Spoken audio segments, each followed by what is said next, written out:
Hai, saya Gino dari Firby Law Firm. Pada kesempatan kali ini, saya akan menjelaskan mengenai langkah-langkah yang perlu diambil, hak dan kewajiban suami istri, serta bagaimana hukum mengatur proses perceraian di Indonesia. Harapannya, setelah ini Anda akan dapat lebih mengetahui gambaran lebih jelas mengenai proses hukum perceraian di Indonesia. Ketika memutuskan ingin bercerai, terkadang kita bingung mulai dari mana. Apakah kita benar-benar memutuskan ingin bercerai, atau sebenarnya ada keinginan untuk melakukan rujuk kembali. Ketika memutuskan ingin bercerai, perlu ada pertimbangan berikut. Yang pertama, apakah kita benar-benar ingin bercerai? Yang kedua, ada hak istri yang harus dipenuhi oleh suami. Misalnya seperti hak lampau. Apabila istri tidak mendapatkan hak oleh suaminya, seperti nafkah 5 tahun berturut-turut, maka istri dapat mengajukan hak lampau ke pengadilan agar mendapatkan haknya kembali. Biasanya, kami dari tim hukum maupun pengadilan akan menganjurkan kedua belah pihak untuk melakukan proses mediasi sebagai upaya perdamaian. Namun, apabila mediasi ini tidak berjalan dengan lancar, maka kita akan lanjut kepada tahap proses pengadilan.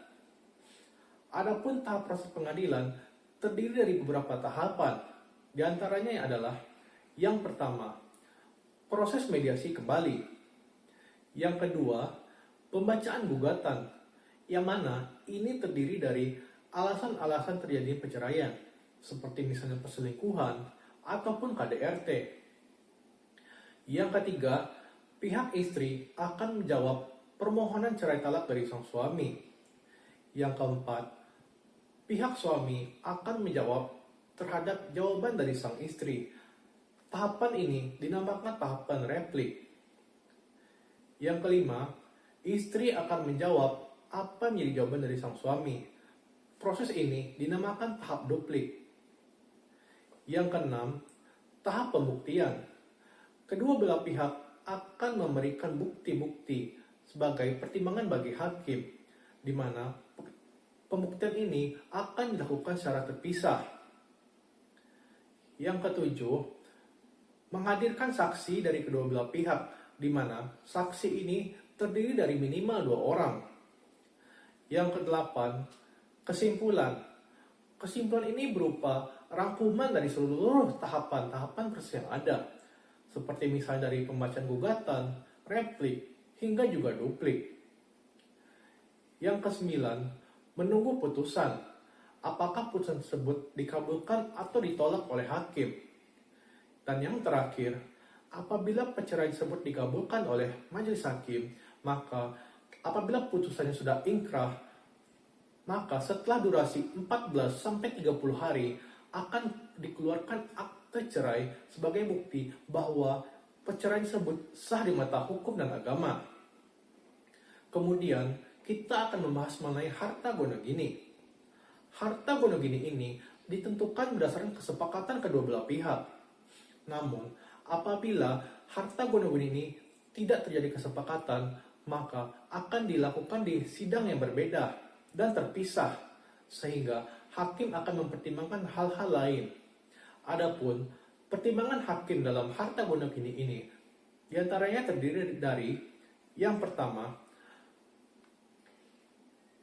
apabila istri mendapatkan warisan dari orang tuanya, maka warisan tersebut merupakan hak bagi istri sepenuhnya, maka suami tidak berhak atas warisan tersebut. Dan yang kedua, perjanjian pranikah. Apabila kedua belah pihak telah melakukan perjanjian pranikah, maka sudah terdapat perjanjian pisah harta yang membuat harta kedua belah pihak tersebut terpisah sepenuhnya. Kemudian, kita akan membahas mengenai mengapa dan apa penyebab perceraian tersebut ditolak oleh hakim. Kemungkinan tersebut diantaranya adalah yang pertama, majelis hakim menemukan apabila perceraian tersebut dapat terjadi apabila kedua belah pihak telah pisah rumah selama 6 bulan sebelum perceraian. Dan yang kedua, majelis hakim menemukan bahwa kedua belah pihak sudah pisah rumah namun ternyata masih melakukan hubungan suami istri, sehingga perceraian tersebut tidak dapat dikabulkan. Baik, demikian pembahasan kita mengenai proses hukum perceraian di Indonesia.